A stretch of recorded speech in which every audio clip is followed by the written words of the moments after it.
Hi, my name is Harshita. I'm originally from Hyderabad, which is the southern part of India.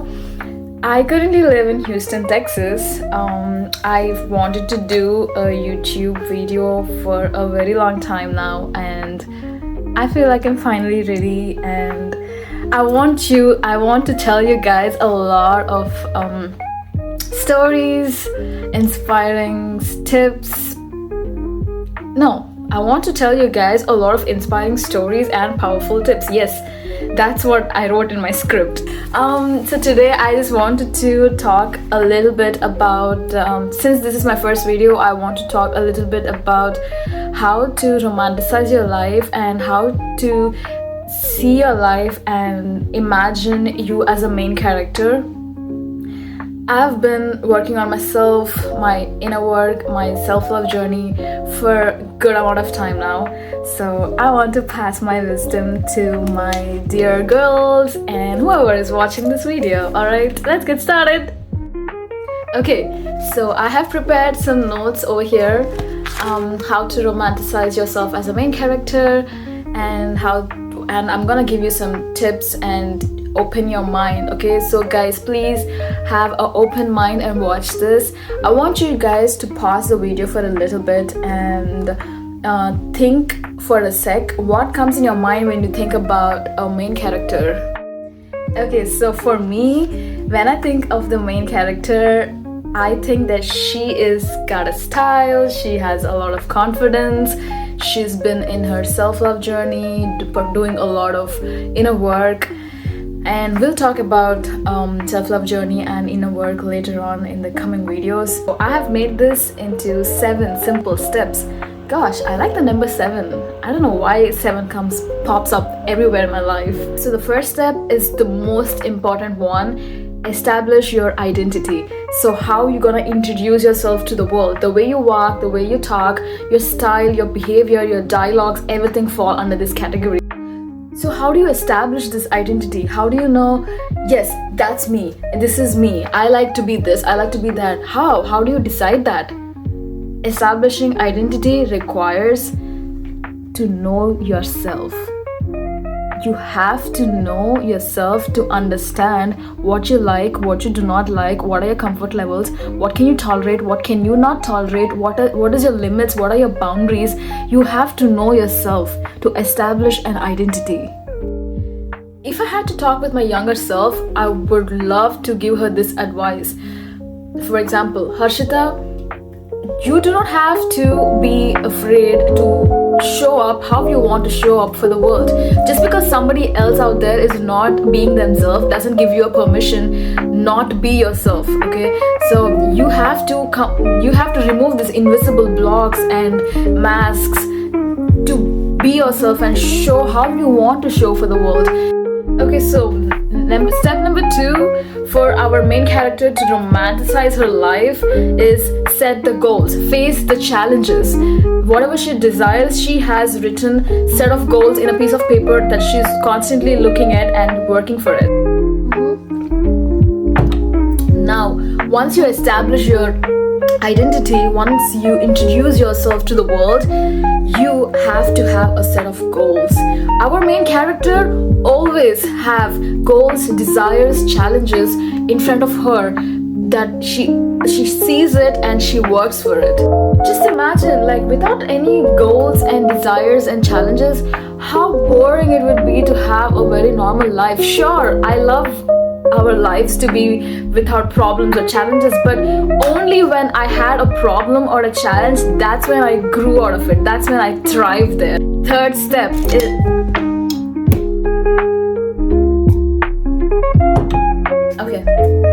I'll do it again. So the third step is that our main character always have strong communication skills. She interacts with the supporting characters. So here the supporting characters would be friends, family, love interests, mentors, or whoever, the well-wishers, right? So also we have to understand how she is interacting with the people that challenges her. Sometimes we all have those kind of people who we wanted to stay away from. So this kind of reveals her personality. How is she communicating with the antagonist, and how is she communicating with her friends, right? So just imagine, if you don't communicate with everybody, how are you going to see the opportunities? How are you going to see the coincidences or synchronicities? We're going to talk about all of that later. But how are you going to see a growth when you're not conversing with your humans, right? Our main character is not like, I'm just gonna be by myself. I don't want to converse with people. They're trash or shitty. No, I get it. I get the fact that sure, solitude is such a privilege. Being alone by yourself is helping in many ways. We'll talk about it later. But also, you have to find a fine balance between this. You have to fine tune yourself all the time. You have to have your time schedule for yourself, and also schedule time to interact with your people, your friends, your circle, right? So that's how you share emotions, your challenges. Like maybe you guys have similar ideas, or been through similar challenges, so you learn from each other. There's growth always when you share and when you talk. The fourth step will be making important decisions. Our main character, she is making important, significant decisions for herself. Just imagine a life where you always contact people for your decisions. Hey, what do I wear? Hey, where do I go? Hey, can you make the script for me? No. The main character, she makes her decisions, she based on her values, based on her life experiences and challenges and what she have learned before. She's gonna make some significant life-changing decisions for herself, by herself. Sure, she can take opinions, she can take advices from her dearly loved ones and well-wishers, but she's always coming back to herself like, do I really want to do this?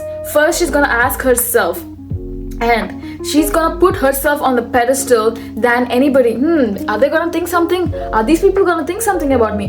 No, she is never going to do that, alright? She has this strong character built already. She has established her identity already. She has so much trust in herself where she can make her own decisions. Okay, so number 5 is that face your obstacles, okay? You have to overcome your obstacles and failures. Our main character, sure, she's injured, she's vulnerable, she is captured, or she is at her lowest. But guys, what is life without failure? What is life without an obstacle, right? For me, in my personal experiences, when I failed or when I'm at my lowest is the time when I actually raised up my bar, raised up my standard. Everybody might be thinking, when I am at my highest, that's when I'm gonna thrive, that's when I'm gonna be happy, that's when I'm going to make right decisions. No.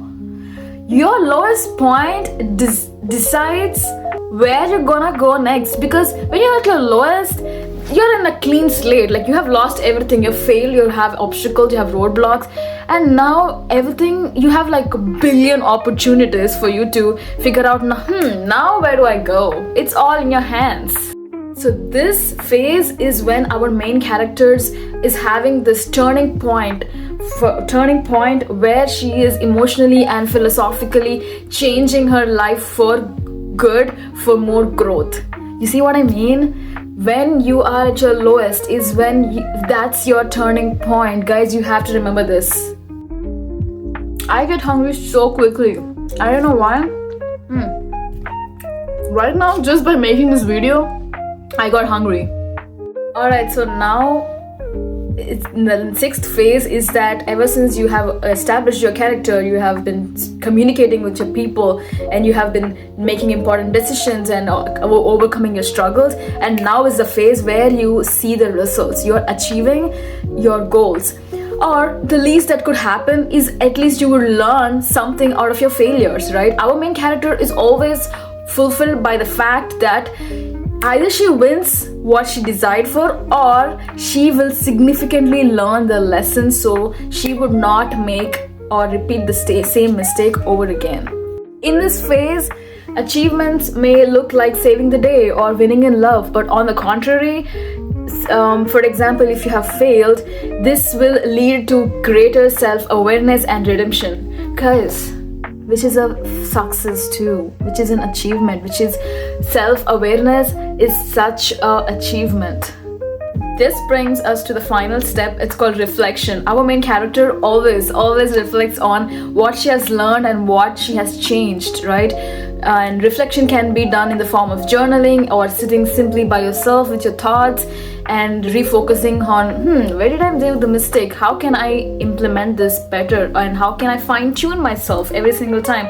And now what happens after step number 7 is that you go back to step number 1, which is reinvent yourself. Reinventing yourself will look like fine-tuning your behaviors, your dialogues, the way you walk, and your style.